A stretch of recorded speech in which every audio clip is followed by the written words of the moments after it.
सबसे पहले तो जो ब्रेकिंग न्यूज़ मैंने कल रात दी थी, नैब चेयरमैन ने जो मुझे वहाँ से वारंट पर निकाले थे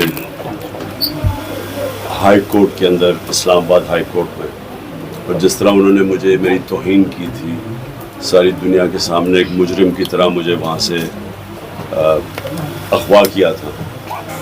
अब ये पता चला है कि 2020 अप्रैल के अंदर मुझे कल मिनट्स में नैब की जो इनकी एपेक्स कमेटी की मीटिंग थी उसके मिनट्स थे, जिसके अंदर नैब के जो ऑपरेशंस के डीजी ऑपरेशंस थे जाहिर शाह, जो अब वाइस चेयरमैन है नैब के, प्रोसिक्यूटर जनरल वहाँ बैठे हुए थे।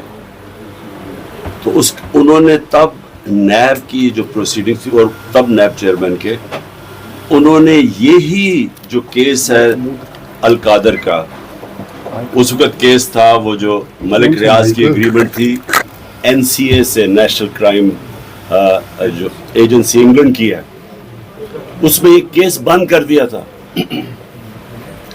कि ये इंक्वायरी बंद कर दी थी।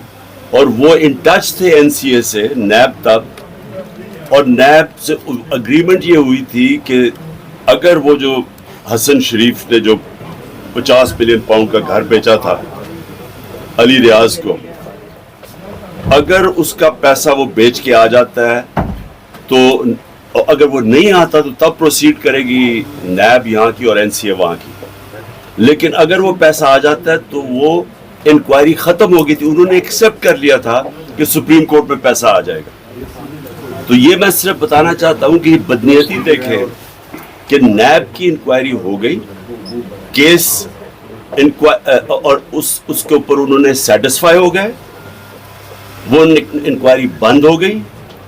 और ये जब आफ्ताब सुल्तान आए, जब नैब के चेयरमैन, उनको भी जोर लगाया गया कि इमरान खान के ऊपर कुछ, उन्होंने रिफ्यूज कर दिया।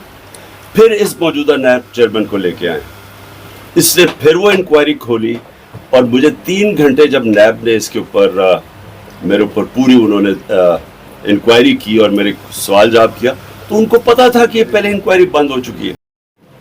मैंने पहले हरजाना किया हुआ है चेयरमैन नैब के ऊपर। अब ये मेरा केस फुल प्रूफ हो गया कि इसने बदनीयती के ऊपर सारा किया था। और ये जो सारा अल-कादर का, और ये भी मैं बता दूं कि अब तक 3.5 साल में 2 इन्होंने मेरे पे करप्शन के केस किए। एक है तोशा खाना, वो मैं साबित करूंगा इंशाअल्लाह जब वक्त ये जब हेयरिंग पूरी होगी कि मेरा एक एक चीज़ मैंने उस कानून के दायरे में लेके की।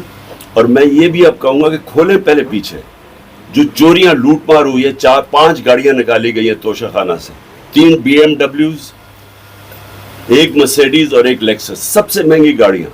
6.5 लाख की नवाज शरीफ ने मर्सिडीज लिए वहां से। खान साहब तोशा खाना अदालत में क्यों साबित करते? आप यहाँ पर तो जवाब दे रहे हैं, अदालत में साबित कर दें। वहाँ पे प्रेस रूम में सारे और वो बैठे हुए हैं, वो खुला है और बड़ी जगह है वहाँ पे। साहब आपके यहाँ से निकलने में, एसोसिएशन के खान साहब यहाँ से निकल के जाने में 20 मिनट लग जाएंगे। प्रेस एसोसिएशन यहाँ से निकल के वहाँ तक आने जाने में 20 मिनट लग जाएंगे। रश बहुत है खान साहब, रश बहुत है। उधर ही ठीक है, प्रेस एसोसिएशन के सारे खान साहब कंटिन्यू करें। खान साहब वैसे मलिक रियाज एक कब्जा माफिया है, सब जानते हैं। जिस तरह से उसने कराची में जहाँ पर जमीनों पर कब्जे किए, क्या उससे एक ऐसे कब्जा माफिया से आप जैसे जो कहते हैं कि आप एक शफाफ इंसान हैं, उसको 456 कनाल अराजी लेनी चाहिए थी कब्जा माफिया से, चाहे वो डोनेशन में ही होती? अब ये बड़े गौर से मेरी बात सुने। शौकत खानम को 9 अरब रुपया हर साल इकट्ठा होता है। 9 अरब रुपया गरीबों के इलाज में, कैंसर का इलाज जो मुफ्त किया जाता है उसका खर्चा 9 अरब रुपया। अब क्या मुझे पता है कौन डोनेशन दे रहा है? लेकिन यहाँ तो पता था। ठहर जाए, उसके अंदर हर किस्म के लोग डोनेशन देते हैं। कभी भी आज तक जो पैसे इकट्ठे करता है चैरिटी के लिए, वो कोई मैं अपनी बिजनेस के लिए तो नहीं पैसे इकट्ठे कर रहा ना। अगर मैं गरीब कैंसर के मरीजों के लिए पैसा इकट्ठा कर रहा हूँ या हॉस्पिटल बनाने, तो मैं वेट नहीं करता कि कौन पैसे दे रहा है। और ये याद रखें कि मलिक रियाज की जब हम हुआ था तो डील हो चुकी थी सुप्रीम कोर्ट के अंदर। उसने वो जो 450 अरब रुपया दे के मलिक रियाज को सुप्रीम कोर्ट ने क्लीन कर दिया था। साहब एक टेंटेड शख्स से आप 456 कनाल अराजी क्यों ले रहे थे? फिर से गौर से बात सुनिए। मलिक रियाज पाकिस्तान का सबसे बड़ा डेवलपर है। उसकी जो उसके ऊपर जो भी सुप्रीम कोर्ट का फैसले के बाद वो क्लियर हो गया था। और अब गौर से सुने, मलिक रियाज के पैसे की मुझे ज़रूरत नहीं थी। जो आदमी 9 अरब रुपया हर साल इकट्ठा करता है सिर्फ शौकत खानम के लिए, नमल यूनिवर्सिटी के लिए पैसा इकट्ठा करता है, वह 90% फ्री एजुकेशन है, उसके लिए पैसा इशू नहीं था। मलिक रियाज की जो क्यों उसको मैंने कहा, वो तो उसने खुद कहा कि मैं इसको स्पॉन्सर कर देता हूँ, क्योंकि वो सबसे बड़ा डेवलपर है।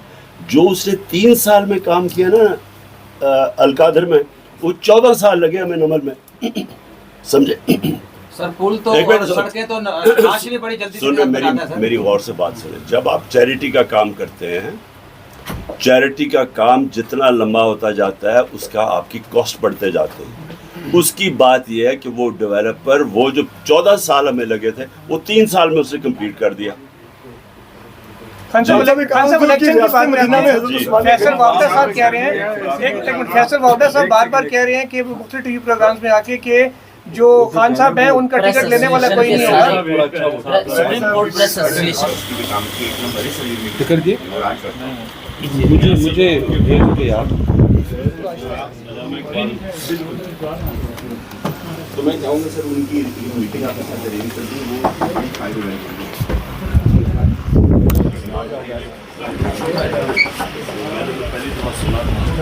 थोड़ा सा आगे बढ़े। बाकी देख लो, और कोई अगर चार सर वो बाइट हम डिस्ट्रीब्यूट कर देंगे। Don't worry. चलो ठीक है रहने दो, हम लोग सबको डिस्ट्रीब्यूट कर देंगे। चलेंगे। और मुझे नहीं पता था। अब ये सोचे कि मैं प्राइम मिनिस्टर था, मुझे ये पता ही नहीं था, क्योंकि हमारा नैब आज़ाद थी, हम नैब में तो कोई इंटरफेयर नहीं करते थे। अगर मुझे वो पता होता तो मैं वहाँ तभी इनकी इंक्वायरी ख़त्म कर देता। ये हो ही नहीं सकता। क्या रहा है? बीच में लग जाएंगे, आधे बंदे बाहर